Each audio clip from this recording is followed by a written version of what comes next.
Getting enough points to reach your travel goals can seem like an impossible task. In this video, we'll show you how you can maximize earning for your travel rewards so you can reach your travel goals. In our previous video, we reviewed how to set goals and calculate how long it will take for you to achieve those goals. I'll leave a link in the description below so you can review that if you haven't seen it. Now, armed with your goals, you're going to have to figure out what's the best way for you to reach that. Let's go into our top proven tips that we use to maximize our earning potential on a month-to-month basis so that we can quickly reach our goals, so that you can too. Sign up for rewards programs relevant to your goal. You're going to want to join the loyalty programs for airlines, hotels, and rental cars that meet your specific goals. This way you'll earn points or miles for every purchase that you make with them. Some popular programs include Delta Sky Miles, Marriott Bonvoy, and Hertz. For us, we ended up going with the Hyatt programs because they offer the best redemption rates that are flat rates, as well as very good member perks. Because we chose Hyatt, we also needed to go with Chase because they're one of the only credit cards that allow transfers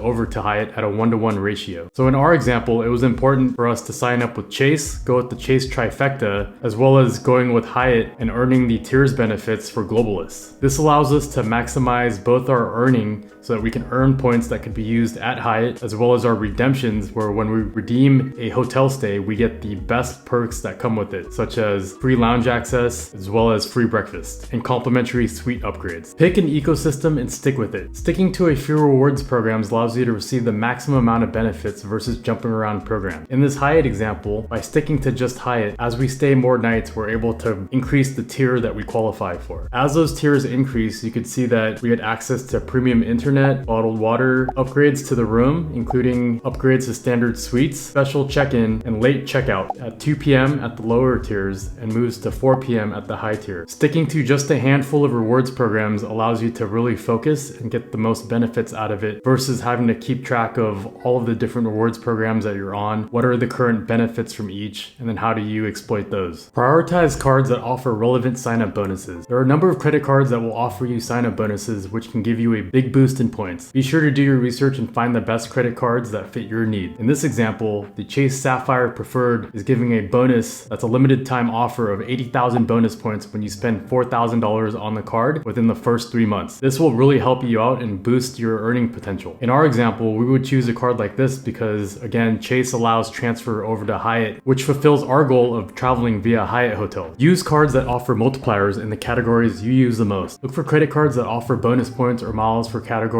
such as travel, dining, or gas that you spend on the most. Be sure to pay off your balance in full every month to avoid interest charges. Use your credit cards for everyday purchases. Most credit cards offer points or miles for every dollar that you spend. So the more you use your credit cards, the more points you'll earn. Of course, you want to just use the credit cards on your normal day-to-day spend and not spend outside of your means. To share with you what we do, I'll reference the chart that I previously shared in a video that I'll leave the link below. For flights, even though Platinum Card gives us 5x, we're sticking with the Sapphire Reserve because we need those Chase points to travel over to Hyatt. For hotels, we're also using the Chase Sapphire Reserve to earn the 3x. For dining, we're also using the Sapphire Reserve, even though the Gold Card gives us 4x back at restaurants. With groceries, we are using the Gold Card since it does give the 4x versus the 1.5x from the Freedom Unlimited. For gas, we're currently using the Chase Ink Business, which gives 2x back. And then for all other purchases, we're using the Freedom Unlimited to earn that 1.5x back to, again, transfer over to our Hyatt points. As you can see, this is going to earn a lot of bonus points on a month-to-month basis. This should be your ground strategy that leads you to how you earn the points that you need based upon your goals. Since we have each of these systems, we can easily switch between them if our goals change from traveling to cash back, for example. But for now, since we're focused on traveling and focused on those Hyatt stays, we're really gonna put all of our attention on those Chase cards. By being smart with how you spend on a monthly basis using what card, you'll really be able to stretch your earnings a lot further than if you're going to just try to get 1x or 2x back on everything. Refer friends and family. Many credit card companies offer referral bonuses, which can give you a bonus for referring friends and family to sign up for the card. This is a great way to earn extra points without having to spend any money. For us, what we do is, if I'm going to open a card, then my wife is going to open a card. Then one of us will open that card first and then get the sign up bonus for that card. And then that person will also refer the other ones that we can sign up and both get the referral bonus and the sign up bonus as well. Most programs offer this, so check the terms and conditions and do a quick Google on it. Use a points earning website or app. There are a number of websites and apps that allow you to earn points for doing things like shopping, taking surveys, and watching videos. This is a great way to earn extra points without having to spend any additional money. You should target to earn the extra points for things that you would have spent your money on anyways. One app that I love is the Rakuten app. That is a shopping portal portal where you start your shopping journey. So before going to websites where I purchase products anyways, I'll start off here, click on the link, and then get the cash back whenever I make a purchase there that gets paid out in American Express points. I've had it work at stores like Target, Walmart, Kohl's, Macy's, Nike, Converse, etc. You can quickly join, get a free account, shop around on the website, and then you get paid via either cashback or do what I do and get paid via the Amex rewards points. This is a look into my portal with Rakuten. As you can see, over the lifetime of me using this portal, I've earned $717 in cash back. That's amazing. That's cash that I wouldn't have gotten otherwise, that I got just for doing my normal shopping. So you can see a lot of my different shopping trips on there, such as Merrill, Nike, SodaStream, Google Store, Best Buy, Target, that I earned cash back on within the last quarter. This goes back to a very long relationship with this Rakuten app. I'll leave a link in the description where I'll refer you, and then if you use that link, you'll get $30 to spend, and then I'll get $30 as well. It's a free way to support this channel. How the app works is you'll land on the website or the mobile app that they have, and then you'll look for the store that you're going to shop at. So for instance, if I'm going to go to Target, I would click on that, and then it would take me over to Target, and then I can just do my normal day-to-day shopping. Whenever I do a checkout, it automatically knows in the background and then applies that cash back. Combine your points. Many credit card companies and frequent flyer programs allow you to combine points with other members. This is a great way to earn more points and get you closer to your travel goals. Not only can you combine points between the cards that you own, like in this example here, where I can select what cards I want to combine from the Chase reward system all into one, but you can also combine across household members. For instance, my wife has a separate Chase Sapphire Reserve card where she earns her own points on, but at any given time, we can take her points and then transfer them over to my account so that we can combine everything into one or redeem whatever experiences that we need using these points. Be patient. This is an important one. It takes time to earn enough points to travel for free. Don't get discouraged if you don't get results immediately. Just keep using your credit cards, taking advantage of promotions and earning points in other ways, and you'll eventually have enough points to book your dream vacation. Join the discussion by commenting below with any questions you have. Let me know if this was helpful. We always use your feedback to iterate and make sure that these videos provide the most information for you to reach your travel goals. Watch this video next where we show you more tips we learned the hard way to live a life of luxury for less so you don't have to.